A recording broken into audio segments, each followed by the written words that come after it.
ujya wumva bavuga ngo ibintu byo kwishuri nyine abantu ibintu twize kwishuri ni scam kubera ko nyine uzamuza busanzwe ukabura akazi karujye ubikoresha ugasanga urangije segonderi nta kintu wakora urangije kaminuza nta kintu wakora nyine ukabona nyine ku isoko ry'umurimo abantu baguciye amazi yewe n'abantu batize kuna nyine babifata nkaho nyine siko bati gute nyine wiga waza nyine ku isoko ry'umurimo ukabura akazi ntugire ikintu ukora ugasanga abantu bamwe na bamwe twabiciye amazi amashuri twize nyine twayaciye amazi ese ibintu ni scam najyanye nkubwiza ukuri mindset bifiteho nuko ibintu twize ntabwo ari scam ahubwo ikintu kibaho ni kimwe nuko ntabwo tujya duhuza ibintu twize n'igihe tugezemo iyo abantu benshi murangiza kwiga dufata ibintu twize tukabihuza n'igihe cya kera igihe cyaba sogokuru mu video rero ngiye kukwereka uburyo ushobora guhuza ibintu wize n'igihe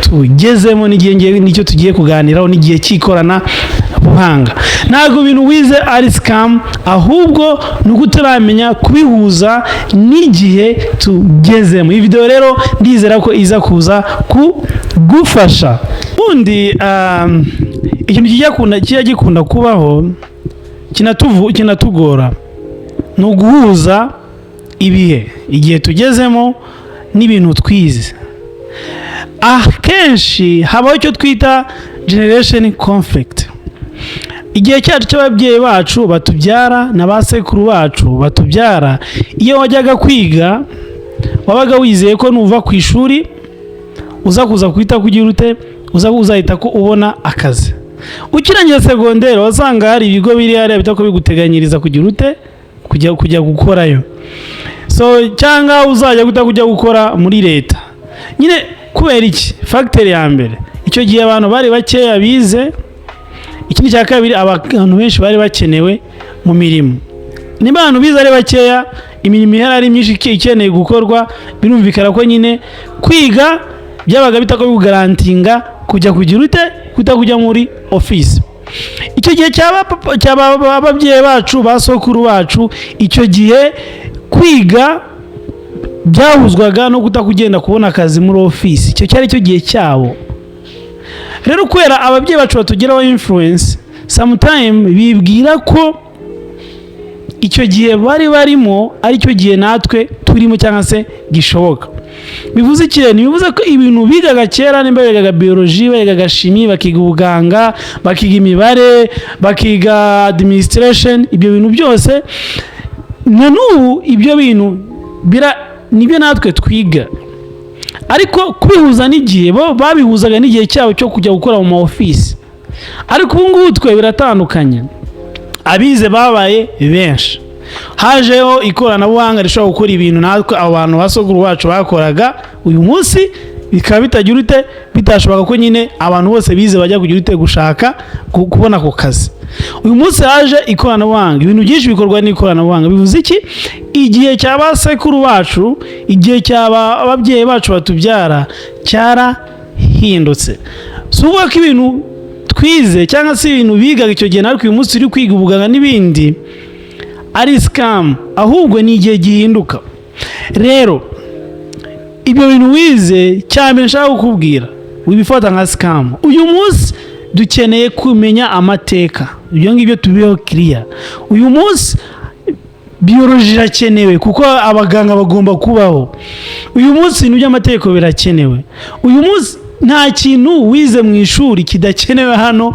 hanze ahubwo ikibazo gihari bikenewe gute kwihuza n'igihe nicyo kintu ugomba kwibandaho kera abasekuru bacu kera ababyeyi bacu ibintu kwari kujya gukora muri office ubu rero biratandukanye uyu munsi rero ibintu wize ugomba kwihuza n'ikoranabuhanga wari uzi ko umuntu ufite YouTube channel ivuga ku bijyanye n'ubuzima yinjiza amafaranga menshi kurenza umuganga wazi ko uyu munsi umuntu wize ibintu bya business ariko ugurisha amasomo kuri website ye cyangwa se kuri platform nka Udemy yinjiza amafaranga menshi kurenza umuntu ukora muri office ibyo se wari ubizi?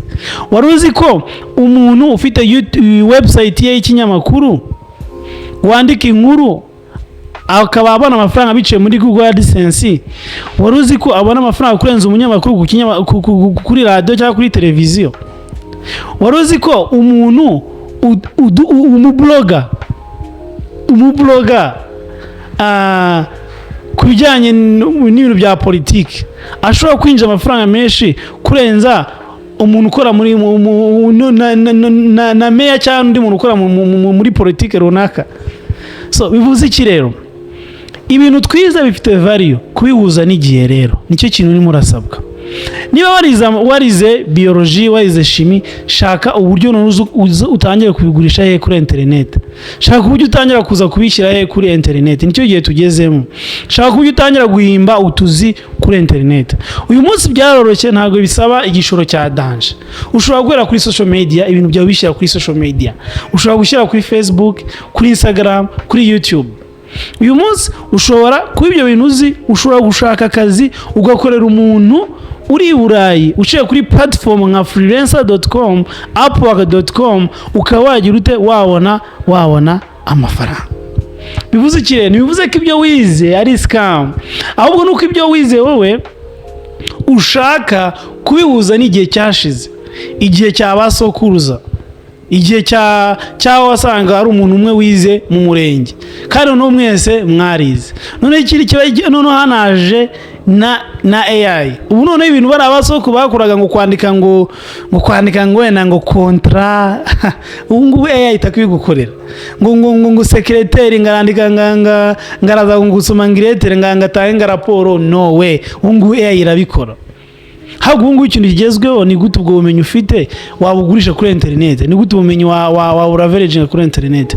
Ubu rero ikintu cya mbere gihari ni ugutekereza uburyo utangira ibyo bintu kubihuza n'igihe tugezemo, igihe cya social media aho ushobora kuba social media influencer, igihe cya internet aho ushobora gutangira ikinyamakuru cyawe, igihe cya YouTube aho ushobora gutangira YouTube channel yawe wigisha, igihe cya online influencing aho ushobora kuba influencer online, igihe cyo kwagurisha amasomo online, igihe cyo kuba wakandika ibitabo ukabigurisha online.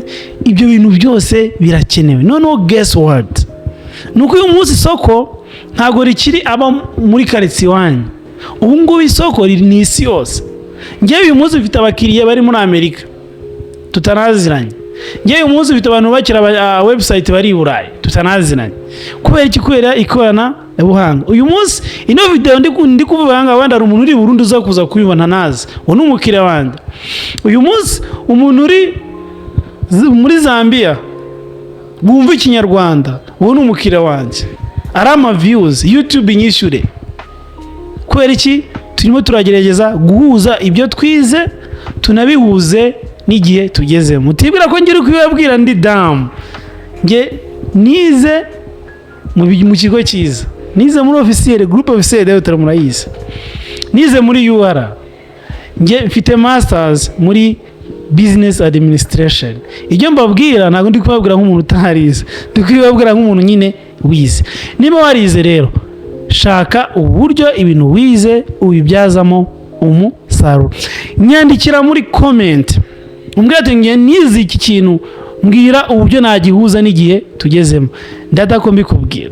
Murakoze cyane, ndabakunda cyane. Bye bye, nawe utaha.